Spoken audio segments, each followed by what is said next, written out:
Pop Culture Pastor.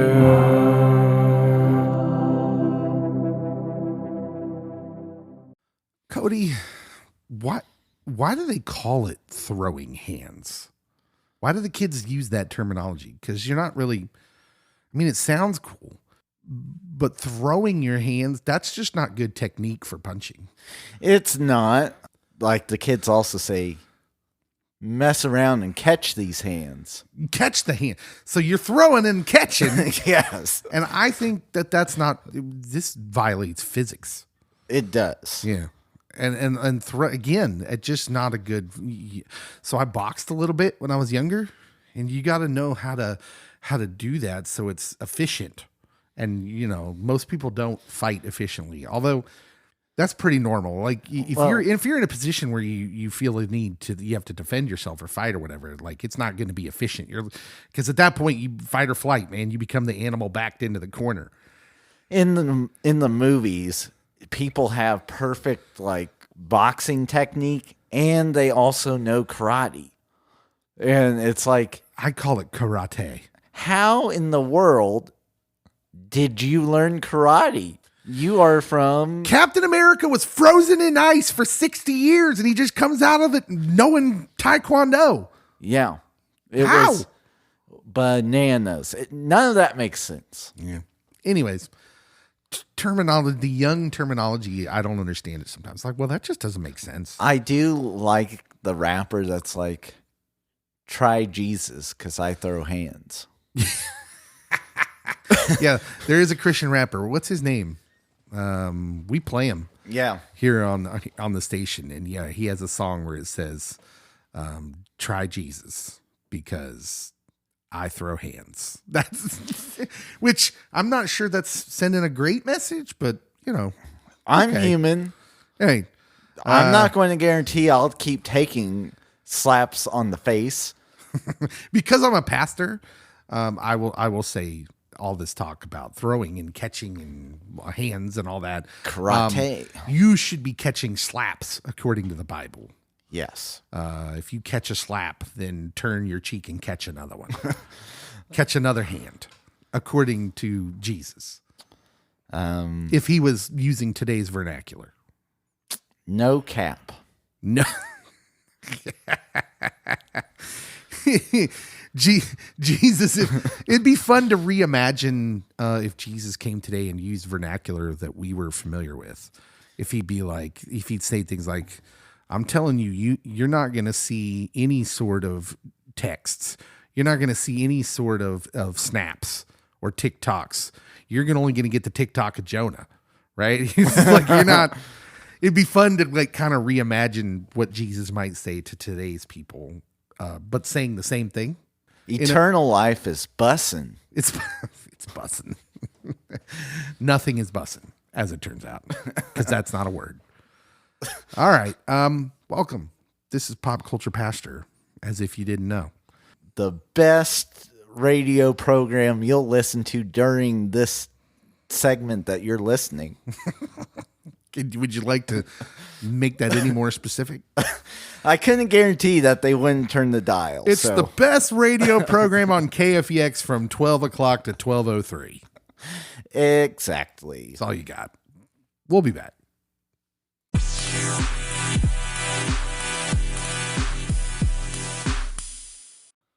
So, Cody, I don't know if you heard about this last week. You're probably going to hear about it a lot at some point, but it was a smallish story. A toddler last week squeezed through the fencing in front of the White House and was able to get onto the property before Secret Service scooped him up. The unidentified child got through the metal fence on the north side of the complex, making his way toward the north lawn while his parents were on Pennsylvania Avenue. This is all according to The Hill. Secret Service Chief of Communications Anthony Guglielmi said this: the Secret Service Uniform Division today encountered a curious young visitor along the White House north fence line who briefly entered White House grounds. The White House security systems instantly triggered. Secret Service officers and the toddler and parents were quickly reunited. Onlookers inside the White House property noticed the fuss, and some spotted the child being removed by Secret Service. Access was restricted during the commotion, and President Biden was there. He was on the property at the time when this toddler Joe wasn't safe. broke into the White House. The Congress is on this, Cody. They've already made a committee, and we're going to talk about this serious coup d'etat attempt. This is an insurrection. Sounds like it. And I'm sure Donald Trump was behind it. Do we know that the kid wasn't talking to Donald? Honestly, if I'm the kid's parents, I'm retelling this story to my kids. So that way, when they're an adult, they can say, I broke into the White House's grounds. Yeah, this kid's going to get Secret Service had to stop me. When this kid turns 13, he's going to get like a phone call from the Chinese secret, whatever their version of the CIA is. And they're going to be like, hey, do you like ice cream? We could use a guy like you. It is sort of alarming that a toddler could just kind of mosey in onto the White House grounds, isn't it? Having been at that fence, that's not surprising. Yeah. That a kid, a little, could squeeze through. It is alarming that the parents weren't watching. But having lived through the tragedy that was Harambe, I am well aware. Right. Yeah. Well, that was my first concern was, all it takes is one Secret Service officer. There's a creature on the north lawn. Like, easy, Dan. It's a baby. Yes. What were the parents doing? That's the logical question. Like, look, I've lost my kids, I don't know, a few times. They wander off. But at the White House, let me tell you something about the neighborhood the White House is in. It's fine on that block. But you go a block over in anywhere in Washington, D.C., things change drastically in a hurry. Yeah. And there are places there you wouldn't want a toddler wandering into. Although that being said, I would think the White House lawn would be the worst. You definitely don't want them wandering into the White House lawn. Yeah, I don't know if Joe and Jill pooper scooper after their dog gets walked. They got people for that. Okay. Seriously, though, serious question. Someone wants to hire you to be on the Secret Service, but your job is pooper scooper for the White House dog. That's your job.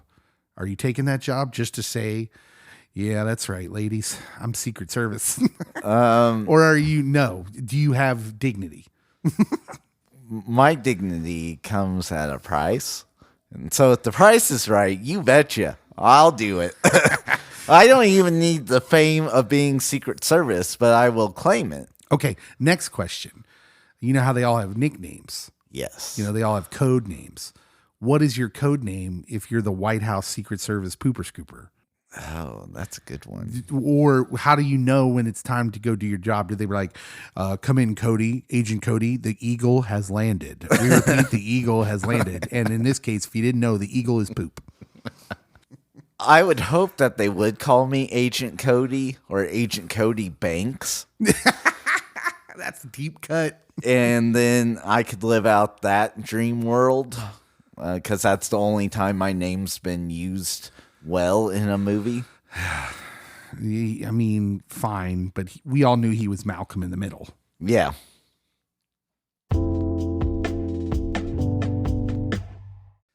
So, Cody, as you may know, we're getting a Domino's in our little town, and the excitement is palpable.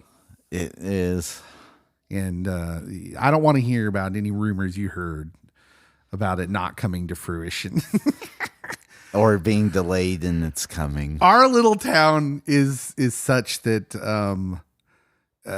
we hear about things coming that are supposed to come, and then they back out, and then we cry and complain about it.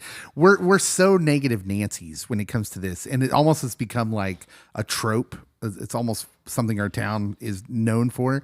And I may or may not have played into this by playing into a craze about us getting a Brahms. I did a gimmick for the radio where I took a picture of me picketing outside with a sign that said, "Where's our brooms?"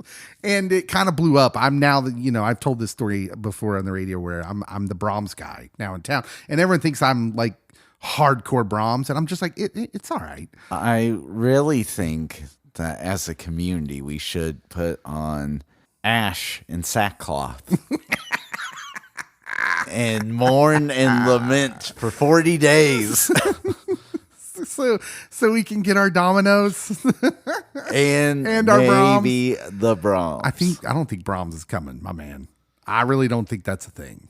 Now, I think they backed out. They just don't want to tell us. From the rumor source that I had heard from, it's still on the table and still happening. It's just this is like high school all over again. A long way away. It's like the girl you had a crush on, but she thinks you're nice, but she's not interested. And so she doesn't ever give you a definitive no. And so all these people are like, well, I think she likes you. And they're wrong. She doesn't.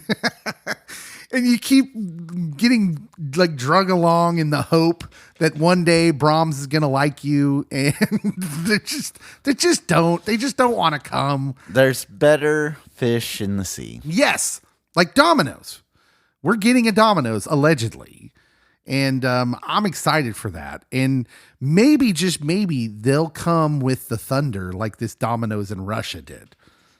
Yeah, that's right. Russia has Domino's. I don't feel better now because I've been told I'm not supposed to like Russia. Oh, stop it.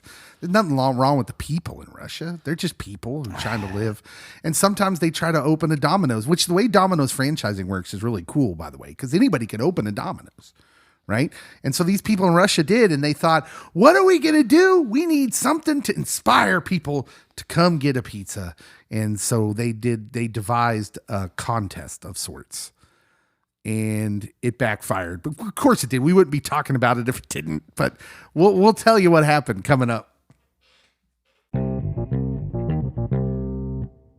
So this Domino's in Russia, Cody, last August, when they first opened up, they launched a 2-month promotion where it was said by them, anybody that got the company's logo tattooed on their body, tattooed like permanent, Cody, anybody that got the Domino's logo tattooed on their body, shared a pic on social media, and hashtag the promotion link would get 100 free pizzas every year for 100 years. So basically, free pizza for life.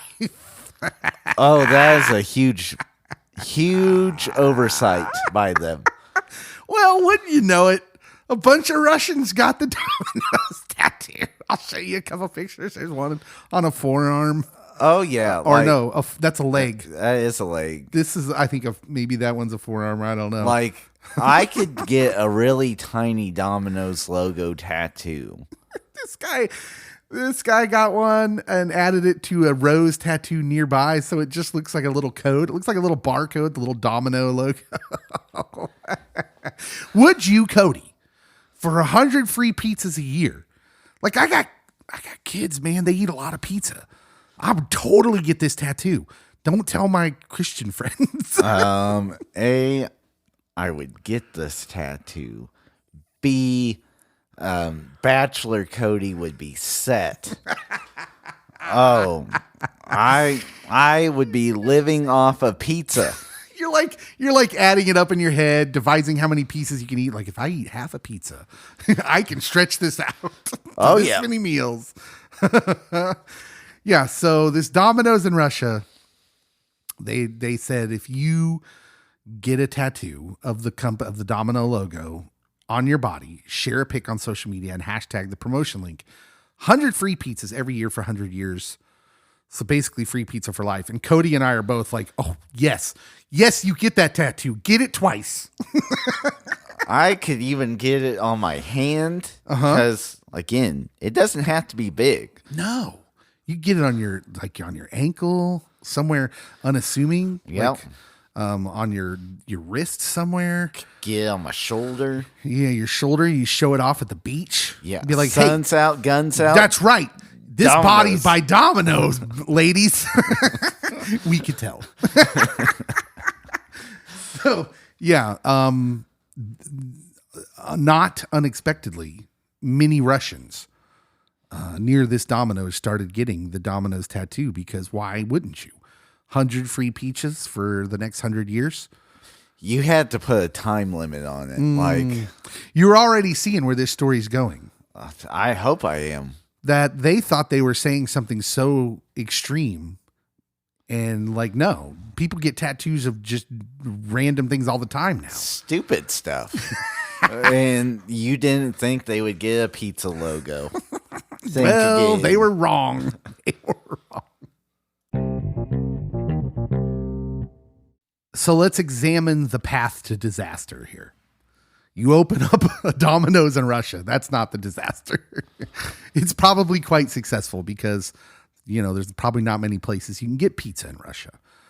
You open up a Domino's, and then in order to get visibility, you say you come up with a scheme, right?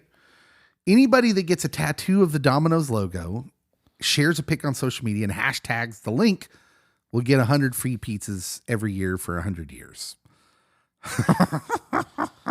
So foolish. So many people did it, Cody. So many people did it that they backtracked on the original thing. Oh, you can't do that. They said they'd only honor the first 350. Yeah, you should have put like up to X amount of people, or how many ever people can get this in the next 2 days or 12 hours. So many people were getting tattoos and posting them. So many Russians that they made another post that said, an urgent message to all those sitting at the tattoo artist right now. We'll include you in the list of participants, but we're waiting for photos up to midday today. To those with appointments scheduled for later, we recommend canceling them. And they said the number is 350. How many people? This is what I want to know. That's 3,500. Or no, that's 35,000 35,000 pizzas a year. year. Yeah, that's crazy. That is not you're not making money. No. Giving away 35,000 pizzas. Who thought of this idea? Oh, these poor people. Oh, that's a thing of beauty. Serious question. Okay, let's bring this back to Serious Town now. This is a Christian radio station after all, and we are nothing if not serious all the time. That's us. Is the Domino's tattoo the mark of the beast? It might be the mark of the Trinity because I think that there's only 3 dots on it. Wrong! It's clearly the mark. You got to show your tattoo to eat. Although 3 dots times 2 colors is 6. Oh, man. Here we go. Now we're getting into numbers and math. And Pretty soon you'll be telling me that the fourth letter of every fifth word in Proverbs spells out some secret code. numerology, my friends. This has gone a poor direction. It did. I'm sorry about that. If you got a Domino's tattoo, you're fine. If you're Russian, you're probably getting free pizza.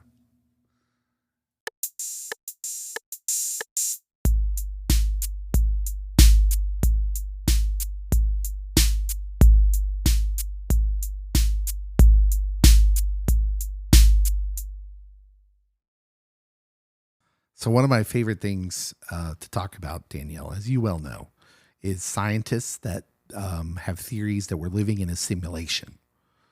It's one of my favorite things because there's more and more scientists that say this. Like, I think it was because, maybe the movie The Matrix made it more popular. Keanu Reeves, yeah. Had a huge impact on a lot of scientists. Apparently. I just like to think it because I want to use the phrase, I know Kung Fu more. That's just something that I just walk around saying. But there's this guy named Melvin Vopson from the University of Portsmouth, and he's a scientist. And he thinks the universe is a simulation, and he's got this idea of running an experiment to prove it. He says that there's some sort of experiments we could deploy to prove the simulation. He says it's reasonable to assume that a simulated universe would contain a lot of information bits everywhere around us. These information bits represent the code itself. Hence, detecting these information bits will prove the simulation hypothesis. So then he goes through a bunch of like really quantum physics-y, sciencey stuff that I don't really understand. So I won't bore you with that information, but he says, I've postulated, I love that word. I've postulated that information is in fact a fifth form of matter in the universe. Information itself. I've even calculated the expected information content per elementary particle. These studies led to a publication. Then he talks about this publication result. He says, I've predicted the exact range of expected frequencies of the resulting photons based on information physics. All of this to prove, once again, that we are just participants in a world we did not create, that does not work to our command and behest. And I want to say, yeah, dude. Living in a simulation is exactly what conservative church-going people have been saying for centuries.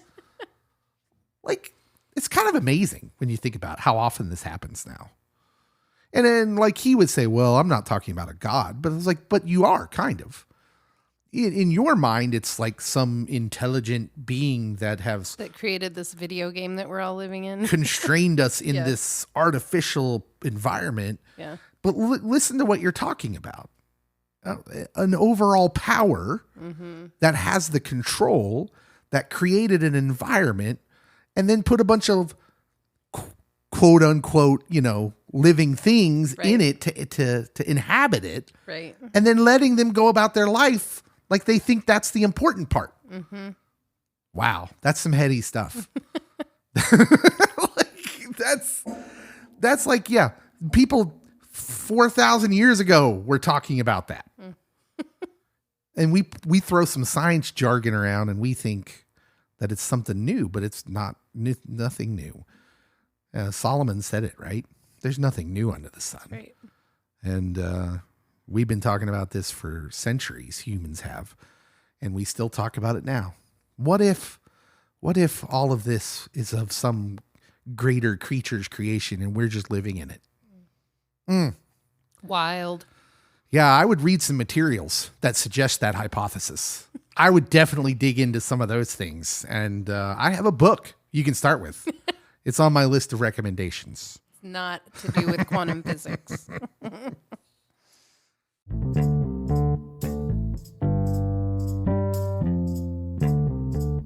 Okay. Danielle, do you know anyone named Kyle? Yeah. All right. Is anyone in our immediate family named Kyle? I don't think we have any Kyles in our families. No. But if we know a Kyle, we should tell them that there's a big thing happening in Kyle, Texas. Okay. Kyle, Texas, the city of Kyle, Texas, is hoping to break the Guinness World Record for the largest same-name gathering. Oh, they want to get all the Kyles together. So if your name is Kyle and you wanted to break a world record, your time to shine is Sunday, May 21st in the town of Kyle, Texas during the Kyle Fair. Well, that's not at all nerdy. There just needs to be more than 2,325 Kyles in Kyle, Texas at 4 o'clock that day. They want to beat the same name record. Wait, how many? 2,325 Kyles. That's a lot of Kyles. That is a lot of. I know a Kyle. Kyle Gregg. Yeah. My friend Kyle. Yeah. Kyle, Texas is south of Austin. I wonder if he wants to go to Kyle, Texas and be a part of the gathering of Kyles, which sounds like a cult. Welcome to the gathering of Kyles. You only have to pay $5,000 to become a part of the Kyles. The Kyle buffet will take place at 4 o'clock in the afternoon of May 21st, and that is in no way a buffet of Kyles, but a buffet for Kyles. Why do they want to get so many Kyles in one place? Oh, dear. Sounds suspicious. That's for the buffet of Kyles. The same name record has been held since 2017 by Kapreski Koski in Bosnia-Herzegovina. when they had a total of 2,325 Ivans. But see, that's not as cool because their Because towns, the city name isn't Ivan. yeah, their town's not called Ivan. They just got a bunch of Ivans together. That'd be like, That's weak. that'd be like if some town here would be like, let's get together all the Smiths. All the Weak. Smiths in the United States come to this place. So the record is held in Bosnia, and they got 2,325 Ivans together. But I think we can do this, Kyle's, in Kyle, Texas, and it's kismet. It was meant to be, I think. And Yeah, that's just weird. Cool. Go for it, Kyles. lots of Kyles. So if Go you know Kyle it up. if you know a Kyle, then go tell him. Yeah. I think we should try to subvert their plans and get like all the Davids to go there on the same day. Or we could just start one here in our hometown who's named after a guy named Octave Chanute. All the octaves gather in Chanute. How many octaves are there in the world, do you think? Less than Not 100? 2,000. Less than 100? So Kyle, Texas is hosting a gathering at Lake Kyle Park on the last day of the Kyle Fair. And it's going to be their fourth attempt at the record. According to the city of Kyle, in previous years, Kyles have come from as far as Massachusetts to participate. Can you imagine? Can you imagine going somewhere just because your name is Danielle? Like with you have no other connection to it. Like if I was a Kyle, would I go to Kyle, Texas to be a part of this just because my name was Kyle? This is going to sound really mean, but like they must not have anything better to do. Well, I'm not going to speak ill of Kyle, Texas. I don't know. And depending on what kind of food Kyle we were from the serving East there, Coast who's driving to Texas just for a Kyle fair, like Kyle, with all due respect, find something closer to home. that sounded like a song. Kyle from the East Coast. With all due respect, find something else to do. Yeah. In order to break the record, they're calling for any and all Kyles. They need tall Kyles, short Kyles, young Kyles, and old Kyles to get close to the record set 5 years ago, says City of Kyle Special Events Manager. What about dog Kyles? Could you just like Wait, does that count? Could you just like name all of your animal like a farmer could name all of his cattle Kyle? This is my pet lizard, Kyle. He's a Kyle. That bird, his name is Kyle. And I think it should count. They're saying no, they have to be human to be eligible Kyles. And also to be eligible, you're asked to sign in at the VIP tent beforehand and check in with the cook. You're a VIP if you're a Kyle. Maybe we should go get our names legally changed and then go. If we got some free grub at the Kyle Festival in Texas, man, then listen. How much does it cost to change your name legally? You said they're near Austin. Then they know how to Princess eat down Consuela Kyle. there. No. I'm not changing my name to Kyle. Well, you're right. We should just do a gathering at David's. We'd kill Kyle's. You There's would. so many more Davids. Subvert their plans. Do it in Kyle, Texas, but with Davids. Is there a town named David in the United States? I bet there is. Towns named David. Well, I've been in the city of David. We'll just say it's in Jerusalem. So Jerusalem, we're going to go for the record. All the Davids in the world will make a pilgrimage to Israel. Well, this sounds really cool. Look how holy you are. This sounds religious. Okay, so I did find a town named David. Ooh. David, Kentucky. Oh. Yeah. Well, don't get excited. Okay. The Kyles are working with a much better venue near Austin. Uh-oh. The town of Kyle near Austin. Here's what we know about David, Kentucky. By the way, This was the only one I saw in the United States, which is weird because, when I was growing up, there were always 4 other Davids in every single class I was ever in, but apparently we were not good enough to name towns after. Anyways, David is an unincorporated community and coal town in Floyd County, Kentucky. Is it in a holler? Is that like in a holler? Or is that just a Tennessee thing? Or is it a Kentucky thing too? No, that's a Kentucky thing. Is it a Kentucky thing? Yeah. Okay. Located in the Appalachian Mountains, it lies approximately 100 miles southeast of Lexington. The town was named for David Francis, president of Princess Elkhorn Coal Company, which originally built and owned the town. We're at a severe disadvantage here because the population is 400. Okay, but there is a David City in Nebraska. It's called David City. City. How big is it? At the 2020 census, it was almost 3,000. Oh, I think that cinches it. And Nebraska is incredibly boring, but we're going to make it work.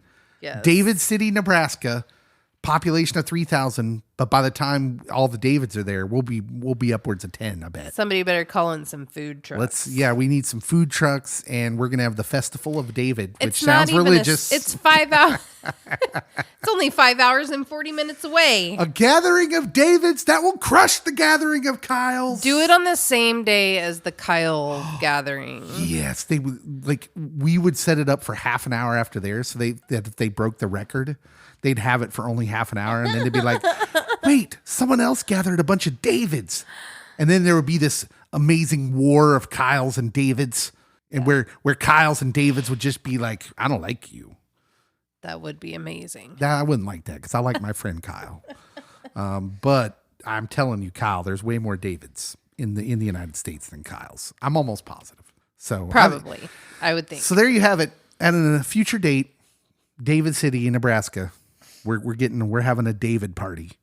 All the Davids, and we're gonna have tacos because that just feels right. Street tacos, right? Street tacos, whatever. Yeah. I am not.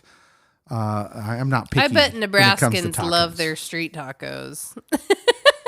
Well, they're probably, even if they don't have them that often, they probably want them. That's true. So let's get some food trucks. David party, David City, Nebraska. It's happening.